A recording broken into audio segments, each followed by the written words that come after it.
नमस्कार, मैं हूं आपके साथ ऋतु ज्ञानवानी। आपका स्वागत करती हूं news 18 Bihar Jharkhand industry conclave में, जहां आज हम बात करेंगे उद्योग सेक्टर से जुड़े विभिन्न पहलुओं के बारे में और साथ ही जानेंगे भविष्य में उभरते अवसरों के मद्देनजर किस तरह की तैयारियां हैं जरूरी। इस विषय पर बात करने के लिए हमारे साथ जुड़ रही हैं बिहार झारखंड के उद्योग जगत की कई सारी हस्तियां। आप सभी का बहुत बहुत स्वागत है। इसी कड़ी में सबसे पहले हम बात करेंगे स्टील इंडस्ट्री की ताजा स्थिति और इससे जुड़े विभिन्न बिंदुओं पर। इस विषय पर बातचीत करने के लिए हमारे साथ जुड़ चुके हैं सलूजा पावर एंड गोल्ड के सीएमडी अमरजीत सिंह सलूजा जी। आपका स्वागत है अमरजीत सिंह सलूजा जी। सबसे पहले हमें ये बताएं कि व्यापारिक दृष्टिकोण से मौजूदा दौर कितना उन्नत हुआ है, साथ ही आपने कैसे सफलता हासिल की। इस समय कोविड का जो समय बीता, ये हमारे झारखंड ही नहीं बल्कि यूँ कहिए बिहार ही नहीं, पूरे हिंदुस्तान बल्कि पूरी दुनिया के अंदर में गुजरा है। और इसके अंदर में भी जो है सो जो दौर गुजर रहा है और आज भी उसका कुछ ना कुछ असर चल रहा है, उसके बावजूद भी आगे बढ़ने का सिर्फ इसके अंदर में हम लोगों का एक ही कारण रहा और हम लोग निरंतर अगर आगे बढ़ते चले जा रहे हैं। उसका सिर्फ कारण क्या है कि हमारी जो टीम या जो हमारे लोग जो हम लोगों के साथ में जुड़े हुए थे और जो हम लोग जो अपनी मेहनत और ईमानदारी से जो कार्य करते हैं और थोड़ा पेशेंस के साथ में माने हिम्मत बनाए रखना जी। ये सबसे प्रथम काम रहता है कोई भी व्यापार के अंदर में। वो उसके होने की वजह से जो है सो हम लोगों का काम उसी तरह से चलते रहा और हम लोग निरंतर जो है सो आगे बढ़ रहे हैं। सलूजा पावर ने जो पहचान बनाई है उसके पीछे की मेहनत के बारे में आप बताइए।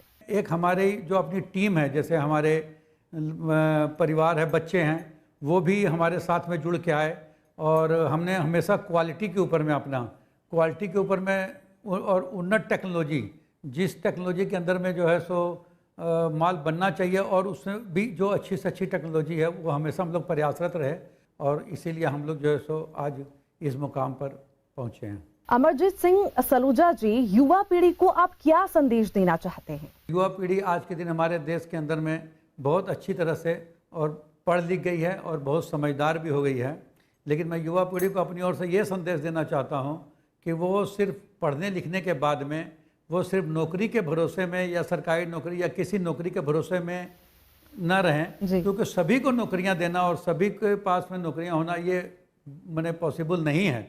आपको थोड़ा सा व्यापार के अंदर में भी सोचना चाहिए, कोई नई टेक्नोलॉजी के अंदर में आना चाहिए और आ करके उसके अंदर में आप व्यापार के अंदर में भी आप अपनी तकदीर को कर सकते हैं। आप नौकरी देने वाले बनिए, नौकरी करने के बजाय कोशिश कीजिए कि खुद नौकरी और लोगों को भी दें, अपने साथ में व्यापार को बढ़ाइए, आप ज़्यादा फायदे में रहेंगे। अब हम बढ़ते हैं हमारे अगले गेस्ट गोल इंस्टीट्यूट के मैनेजिंग डायरेक्टर बिपिन सिंह जी की तरफ। आपका स्वागत है बिपिन सिंह जी।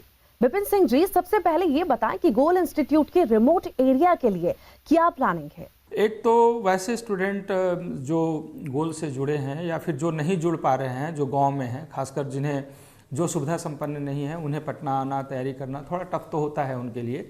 लेकिन मेरा मानना है कि जो क्वालिटी है वो क्वालिटी सेंट्रलाइज दिया जा सकता है और सेंट्रलाइज क्वालिटी को हमने मेंटेन किया है पटना में। अभी जो हम लोगों की रणनीति है वो पटना में ही रहने की रणनीति है। यहीं पे बुलाकर बच्चों को जिस तरीके का हम क्वालिटी दे सकते हैं उसमें हमारी जो महारत है वो हम बच्चों को दे रहे हैं। लेकिन साथ ही साथ कुछ और स्टेट में हम लोगों को मूव करना है जी। वेस्ट बंगाल में बहुत डिमांड है, गोल संस्थान में तैयारी करने वाले ऐसे बहुत सारे छात्र हैं, खासकर गोल एजुकेशन विलेज में, जो उड़ीसा से आ रहे हैं या फिर वेस्ट बंगाल से आते हैं या यूपी से आते हैं।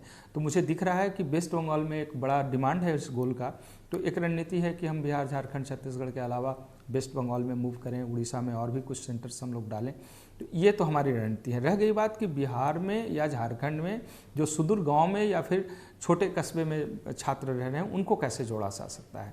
तो ऑनलाइन के प्लेटफॉर्म पे हम जोड़ने की कोशिश कर रहे हैं। जो प्रॉब्लम आ रहा है वो क्योंकि उनके पास लैपटॉप नहीं है या एंड्रॉयड मोबाइल नहीं है, ये जो बेसिक प्रॉब्लम्स उनके पास है।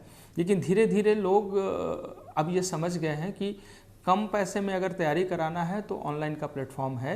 अब हमें ये बताएं कि क्वालिटी एजुकेशन मुहैया कराने के लिए स्टैंडर्ड और फॉलोअप किस प्रकार का होता है? पिछले 25 वर्षों से काम मैं कर रहा हूं और बिहार, झारखंड के छात्रों की मानसिकता को भली भांति जानता हूं। उन्हें क्या चाहिए, किस प्रकार चाहिए, कब गाइडलाइन और किस प्रकार से उसे मोटिवेशन चाहिए, क्या सपोर्ट चाहिए, टीचर्स किस लेवल के चाहिए, इसे पिछले 25 वर्षों के अनुभव के साथ आज बहुत अच्छे तरीके से हम लोग समझ पाए हैं कि उन छात्रों को जो ज़रूरत की चीज़ें हैं कब, कैसे और किस प्रकार देना है। तो इन बातों का हमें हमेशा ख्याल रखना होता है कि अलग अलग लेवल के बच्चे मेरे पास आते हैं। ए, बी और सी 3 कैटेगरी के बच्चे नॉर्मली हम लोगों ने डिवाइड कर रखा है। ए लेवल के स्टूडेंट्स होते हैं, फास्ट ग्रास्पिंग होता है, वो बेहतर तरीके से प्रदर्शन भी करते हैं, उनके परसेंटेज इंप्रूव होता है बहुत फास्ट। जो मीडियोकर स्टूडेंट होते हैं उनको ज़्यादा टाइम देना पड़ता है। और जो सी लेवल के बच्चे होते हैं उनमें से कुछ तो डेविएटेड होते हैं, जैसे सोशल मीडिया में जो ट्रैप्ड हैं या फिर जिनका फ्रेंड सर्किल बहुत बड़ा है, बहुत चंचल बच्चे होते हैं, उन्हें उस लेवल पे लाने की जो व्यवस्था है वो बहुत चैलेंजिंग होता है, जिसमें अभिभावक, शिक्षक और संस्थान संचालक ये तीनों को मिलकर करना पड़ता है। तो हमने देखा है कि छात्रों को जिस लेवल की परेशानी होती है उस परेशानी को उनके लेवल पर जाकर सॉल्व करने की आवश्यकता होती है। हम लोगों ने यही काम किया, हर बच्चा पढ़ने वाला और पढ़ने वाले बच्चों को गाइडलाइन देना, ये सारी व्यवस्थाएं जब हम लोगों ने दिया है तो मैंने देखा पिछले 4 वर्षों में बड़े सकारात्मक इसके रिजल्ट्स आए। साधारण परिवार से जुड़े हुए छात्र भी उस कैंपस में जाकर अपनी अच्छी पढ़ाई करते हुए मेडिकल कॉलेज तक का सफ़र तय किया है। ये अनुभूति जो हम लोगों को मिल रही है, जो एक्सपीरियंस हम लोगों को मिलता है, ये काफ़ी उत्साहवर्धक है। हमारी पूरी टीम उत्साहित है, हमारे शिक्षक, हमारी टीम, और उन बच्चों के लिए एक नए मोड में काम करने की हमने कोशिश किया है। अब हम बात करते हैं हमारे अगले गेस्ट लाल स्टील के सीएमडी जयप्रकाश लाल जी से। आपका इस खास कड़ी में स्वागत है जयप्रकाश लाल जी। जयप्रकाश लाल जी, हमें ये बताइए कि मौजूदा दौर में इंडस्ट्रियल सेक्टर में कितनी प्रगति हुई है, साथ ही ये भी बताइए कि आपको सफलता कैसे मिली। ऐसा है कि हम लोग 1986 से एक छोटा सा प्लांट चालू किए थे। उसके बाद धीरे धीरे हम लोग बहुत उन्नति और उन्नत करते हुए एक बहुत बड़ी टीम हम लोग बनाए हैं, और जिसका स्थापना लाल स्टील टीएमटी ब्रांड 1991 में हम लोग स्थापित कर दिए थे। और हमारे जो डीलर थे, जिनको हम लोगों ने माल झारखंड, बिहार में जिनसे संपर्क करते थे और जिससे व्यापार होता था, उन्होंने बहुत प्रोत्साहन हम लोगों को किया। और हमारा पूरा परिवार, मेरे पिताजी थे, मैं था, मेरे भाई लोग थे, हम लोग सब मिलकर रात दिन मेहनत किए और परिवार की तरह हम लोग एक डीलर को, अच्छा से अच्छा डीलर को चुनकर और उन्हें लाल स्टील टीएमटी के लिए संपर्क किया। और आज हम माल नहीं दे सक रहे हैं, और आज के दिन में लाल स्टील टीएमटी नंबर 1 पोजीशन में है, और डिमांड बहुत है, माल पूरा नहीं कर सक रहे हैं। ये भी जानना जरूरी है कि कारोबार को सफल बनाने के लिए किन स्टैंडर्ड को फॉलो करना जरूरी है, और आप किस तरह लोगों को अलग सर्विसेज मुहैया कराते हैं। देखिए, कारोबार को सफल बनाने के लिए सबसे पहला काम है कि आप सबसे पहला क्वालिटी को मेंटेन करिए। आपका जो ISI स्पेसिफिकेशन है, उसको सबसे पहले दृढ़ और मजबूत तरीका से उस टीएमटी को आप बनाइए, जो किसी भी डीलर के यहाँ दिक्कत ना हो। और उसको बनाने में जो हमारी टीम है वह बहुत ही ज़्यादा टेक्निकल टीम है, और उस टेक्निकल टीम से पूरा टेस्ट करने के बाद हम लोग मार्केट में उस माल को छोड़ते हैं। और यही कारण है कि डीलर को बहुत संतुष्टि है कि गिरिडीह में लाल स्टील टीएमटी का जो माल निकलता है उसमें किसी तरह का कोई परेशानी या शिकायत नहीं है। पिछले कुछ समय में व्यापार जगत में काफी बड़े बदलाव देखे गए, इसके बारे में आप क्या कहना चाहेंगे? कोरोना आने से पूरे इंडिया, क्या पूरे वर्ल्ड के अंदर में एक भूचाल आया था, और उसमें हम लोग भी थोड़ा सा उसमें परेशानी में आए थे। ऐसा हुआ कि डीलर को भी एक टाइमिंग मिलता था कि उस समय ही आपको दुकान खोलना है और उसके बाद आपको बंद कर देना है। हम लोग के साथ भी एक सिस्टम था कि कोरोना को फॉलो करते हुए, कोविड को फॉलो करते हुए फैक्ट्री को उसी तरह से संचालित करना है। तो कुछ टाइमिंग भी हम लोग फैक्ट्री में कम कर दिए थे, और लेकिन हम लोग का टीम और हम लोग का डीलर का जो प्रोत्साहन था और हम लोग का जो मैनेजमेंट था, हम लोग सब मिलकर किसी भी तरह से उसको हम लोग अचीव कर लिए। अब इस चर्चा में शामिल होंगे सासाराम के गोपाल नारायण सिंह विश्वविद्यालय के सचिव गोविंद नारायण सिंह जी। आपका स्वागत है गोविंद नारायण सिंह जी। बात अगर एजुकेशन सेक्टर की हो तो आपको क्या लगता है कि कोरोना की वजह से इस क्षेत्र में क्या बदलाव आए हैं? कोविड शायद मानव इतिहास का जितने लिविंग लोग हैं उसके लिए सबसे बुरा दौर रहा है अभी के डेट में, और सबसे बुरी तरह से प्रभावित अगर कोई सेक्टर रहा तो एजुकेशन रहा है। हम लोग क्योंकि प्राइमरीली बहुत रिमोट एरिया में सासाराम के अंदर लोकेटेड हैं, तो उसके चलते हम लोगों ने एक प्लेटफॉर्म क्रिएट किया हुआ था जहाँ से बड़े बड़े जो जितने भी मैनेजमेंट गुरुज हैं या जितने इंडस्ट्री के लोगों हैं उनके साथ हम लोगों ने एक ऑनलाइन प्लेटफॉर्म क्रिएट किया था जहाँ से बाहर से लोगों को जिनको आने में यहाँ दिक्कत होती थी उनके साथ वो बच्चों को वहीं से एड्रेस करते थे। तो हम लोगों ने कोविड ये हमारे लिए एक बूंद साबित हुआ था, और जैसे ही कोविड का पीरियड आया हम लोग एक सप्ताह के अंदर हम लोगों ने ऑनलाइन प्लेटफॉर्म पे उस पूरे के पूरे जितने भी जो करिकुलम थे हम लोग ऑनलाइन माध्यम से बच्चों को का क्लासेस हम लोगों ने एक सप्ताह के बाद लॉकडाउन के बाद ही शुरू कर दिया था। और हमारे बच्चे अभी सारे बच्चे या तो जो सेमेस्टर्स कंप्लीट करके अगले सत्र में चले गए हैं, तो एक मतलब नेगेटिव जो था वही हमारे लिए पॉजिटिव साबित हुआ। आपके विश्वविद्यालय में क्वालिटी एजुकेशन के मद्देनजर किन स्टैंडर्ड और फॉलोअप पर ध्यान दिया जाता है? कंपैरेटिव मोड में तो मैं नहीं बोलूँगा, लेकिन हम लोग जो करते हैं एक मतलब non compromise in quality attitude रहता है। जैसे एक संस्थान के तौर पे जो हमारे यहाँ मैंडेट है, एक यूनिवर्सिटी का रोल सिर्फ एक डिग्री देना नहीं होता और एग्जामिनेशन लेना नहीं होता। डिग्री का जो एक महत्व है अपनी जगह पे है, उसका एक काफ़ी अच्छा महत्व है, लेकिन आप नॉलेज क्या देते हैं बच्चों को, मार्केट रेडी कितना करते हैं, वो एक बहुत बड़ी बात होती है। उस पर हम लोग काफ़ी काम करते हैं। दूसरी बात है रिसर्च में आप कितना ओरिएंटेड हैं, और रिसर्च वैसा जो कि आप जो लोकल सोसाइटी को जो इम्पैक्ट करे उस तरह के रिसर्च पे काफ़ी फोकस रहता है। एंटरप्रेन्योरल स्किल्स डेवलप करने पे काफ़ी फोकस्ड है। हम लोग अभी इंक्यूबेशन सेंटर भी अपने यहाँ ऑलमोस्ट फाइनल स्टेजेस में है। कुछ इंक्यूबेटीज हम लोग ऑलरेडी कुछ स्टार्टअप्स को हम लोग 3-4 स्टार्टअप्स इंक्यूबेट कर रहे हैं। गोविंद नारायण सिंह जी, आपके विश्वविद्यालय में भविष्य के लिए क्या योजनाएं बनाई गई हैं?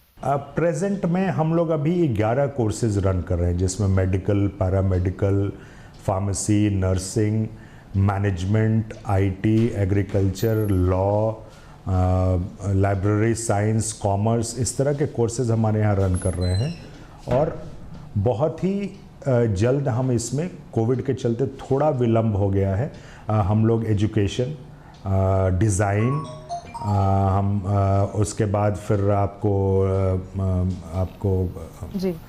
फाइन आर्ट्स, इस तरह के जितने कोर्सेज हैं उसके लिए इंजीनियरिंग के लिए भी लेके हम लोग बहुत जल्द आ रहे हैं। और भविष्य में नए कैंपसेस खोलने की भी का भी प्लान है हम लोग का, लेकिन वो अभी थोड़ा डिस्टेंस है, वो सरकार से परमिशन के बाद ही हम लोग खोल पाएंगे। News 18 Bihar Jharkhand industry conclave में फिलहाल अभी समय है एक छोटे से ब्रेक का। ब्रेक के बाद हमारे साथ जुड़ेंगे कुछ और खास मेहमान, जिनके साथ हम उद्योग जगत से संबंधित जरूरी बातचीत करेंगे और सुझाव भी हासिल करेंगे। मिलते हैं ब्रेक के बाद। ब्रेक के बाद आपका एक बार फिर स्वागत है। आप देख रहे हैं news 18 Bihar Jharkhand industry conclave, जहां हम बात कर रहे हैं बिहार झारखंड के उद्योग सेक्टर में आ रहे बदलाव और साथ ही साथ नए ट्रेंड्स को अपनाकर तरक्की करने की। तो चलिए खास बातचीत के सिलसिले को आगे बढ़ाते हैं और अब हमारे साथ जुड़ गए हैं रूबन हॉस्पिटल के managing director doctor Satyajit Kumar Singh ji. आपका स्वागत है डॉक्टर सत्यजीत कुमार सिंह जी। डॉक्टर सत्यजीत कुमार सिंह जी, हम जानना चाहेंगे कि मौजूदा दौर में क्या कुछ ऐसा रहा जिसका सामना आपने सफलता के साथ किया? 17-18 साल विदेश में रहने के बाद मैं आया 96 में, एंड ऑफ 96। तो हमने छोटा सा एक क्लिनिक लिथोट्रिप्सी, जो मिनिमम इन्वेजिव सर्जरी किडनी के पत्थर के लिए किया जाता है, जो बिहार में नहीं था, बंगाल कलकत्ता में सिर्फ एक था, तो हमने शुरू किया और हम प्राइवेट दूसरे का अस्पताल में ऑपरेट करते थे। मेरा तरीका आई डोंट नो दूसरे का, लेकिन हमारा तरीका वही था जो ट्रांसपेरेंसी और पेशेंट के साथ में बात करना, पेशेंट से व्यवहार करना, उसे समझाना, ये लोगों को पसंद आया। जो प्रैक्टिस हम इंग्लैंड में 17 साल किए, उसी को हमने अनुकरण किया अपने प्रैक्टिस में, और इससे लोगों को हम पर आस्था हुई, हम पर विश्वास हुआ। और जो भी पैसा तो लेते हैं, चूँकि प्राइवेट सेक्टर है, और हमें टैक्स का पैसा नहीं मिलता है, मुझे चैरिटी से नहीं मिलता है, किसी संस्था से नहीं मिलता है, तो मैं मरीजों के ही पैसा से आगे बढ़ा हूँ। 2 बेड से आज 500 बेड किया हूँ, लेकिन इसमें ट्रांसपेरेंसी है। हेल्थ सेक्टर में किन स्टैंडर्ड पर फोकस होना चाहिए और आप किस तरह फॉलोअप करते हैं? मेरे लिए सबसे बड़ा जो चैलेंज है वो लोगों का एक्सपेक्टेशन हमसे, उसको मीट करना, उसको बरकरार करना है। मुझे कहा जाता है कि लोगों, बिहार के जनता में समझा जाता है कि रूबन अपना अस्पताल है। जी। जब मैं पूछता हूँ कि भाई क्यों कहते हैं कि ये लोग क्यों कहते हैं कि अपना अस्पताल है, उसका आंसर जो मिलता है उससे मुझे इंकरेजमेंट है, मेरा चैलेंज बढ़ जाता है। और इसीलिए हमें लगता है अगर आप कहते हैं तो मुझे बहुत खुशी की बात है कि हम आगे नंबर में आते हैं। तो इसमें कोई स्ट्रेटजी नहीं है, एक लोगों के प्रति मेरा भाव है, मुझे आगे उससे बढ़ाया।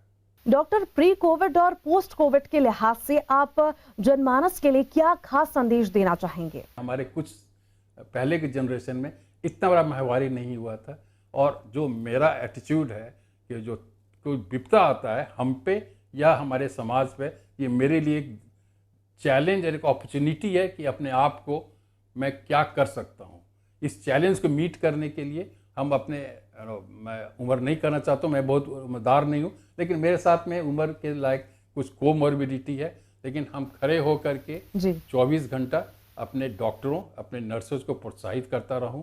हमारे चेहरा देखने से मेरे मरीज, मेरे डॉक्टर को, मेरे नर्सेज को एक ढाढ़स होता था। हमारा सिर्फ काम यही था कि डॉक्टरों को, नर्सेज को और पेशेंट को, पेशेंट के रिलेटिव को हम मोटिवेट करते रहें, उनको एश्योर करते रहें, और शायद ये लोगों को अच्छा लगा। और हाँ, हमारे यहाँ 200 से ऊपर मरीज़ एक साथ उस समय इलाज हो रहा था। और दुख है कितना बड़ा विपदा आया, बहुत से यंग पेशेंट का डेथ हुआ, हमारे रिलेशन में, हमारे मोहल्ले में बच्चों का, यंग लोगों का डेथ हुआ। लेकिन मेरे डॉक्टर, मेरे नर्स जो कोविड पीरियड में किए, तो हमने जो एक बाहर से काम करके आया था, तो मुझे एक अस्पताल का एक कल्पना था कि अस्पताल ऐसा होना चाहिए, अस्पताल में डॉक्टर नर्स को ऐसे करना चाहिए। वो मेरा जो अंदर का जो आत्मा से था, मुझे अस्पताल ऐसा देखना है, हमने उस अस्पताल को उस तरह से देखा। अब हम बात करेंगे पूर्णिया के जीडी गोयनका पब्लिक स्कूल के चेयरमैन डॉक्टर पीयूष अग्रवाल जी से। आपका स्वागत है डॉक्टर पीयूष अग्रवाल जी। डॉक्टर पीयूष अग्रवाल जी, सबसे पहले हमें ये बताएं कि शैक्षणिक संस्थाओं ने पिछले कुछ महीनों में जो बदलाव देखे हैं, उनसे आपके संस्थान पर क्या फर्क पड़ा, और इस दौरान आपके स्कूल ने कैसे स्टूडेंट को फैसिलिटेट किया है? GD Goenka public school Purnia ने कोरोना के बाद तमाम सारी प्रोटोकॉल्स को पूरा किया है। हम लोग डेली, हर दिन अपने सारे क्लासरूम को सैनिटाइज करते हैं, सोशल डिस्टेंस मेंटेन कर रहे हैं। 50% ऑफ द क्लास स्ट्रेंथ को ही हम लोग एक क्लास में बैठा रहे हैं जी। हमारे यहाँ जो स्टाफ्स हैं और टीचर्स हैं, सभी लोग वैक्सीनेशन करा चुके हैं। हम हर तरीके से ध्यान रखते हैं कि बच्चों को कोरोना के कारण कोई भी इफेक्ट ना हो। डेली हम बच्चों का पल्स और टेम्परेचर हमारी medical team, infirmary team daily लेती है। हम सारे सेफ्टी मेजर्स ले रहे हैं टाइम टू टाइम। जब हमें ज़रूरत महसूस होती है, सैनिटाइजेशन हमारा चलते रहता है। किसी भी आउटसाइडर को स्कूल कैंपस या क्लासरूम के अंदर किसी भी सूरत में अलाउ नहीं किया जा रहा है। बच्चों की सेफ्टी को ध्यान में रखते हुए जी। हम जगह जगह पे काफ़ी सारे पॉइंट्स हैं जहाँ पे हमारी सैनिटाइजर मशीन रखी हुई है और बच्चे उसको यूज़ कर रहे हैं। वॉशरूम्स वगैरह को मल्टीपल टाइम्स क्लीन किया जा रहा है। ऐसे भी हम हाइजीनिक पे काफ़ी ध्यान देते हैं, हाइजीनिटी पे, और सभी मानकों का पूरी तरह से ख्याल रखने हैं। हमें ये भी बताएं कि किस तरह स्टूडेंट्स को नए बदलाव के साथ क्लासेस कराई जा रही हैं। क्लासेस का 2 ऑप्शन दिया है, ऑनलाइन एंड ऑफलाइन। जो बच्चे इंटरेस्टेड हैं ऑनलाइन लेने के लिए, बच्चे ऑनलाइन में क्लासेस ले रहे हैं। जो बच्चे इंटरेस्टेड ऑफलाइन लेने के लिए, वो बच्चे बस से स्कूल आकर ऑफलाइन में क्लासेस ले रहे हैं। कोरोना के बाद ऑनलाइन क्लासेस एक रेवोल्यूशन की तरह इसको लिया गया है। टेक्नोलॉजिकल एडवांसमेंट जो आई है शिक्षा में और शिक्षा के क्षेत्र में बच्चों को पढ़ाने के लिए, इसमें इनके कुछ फ़ायदे भी हैं, कुछ नुकसान हैं।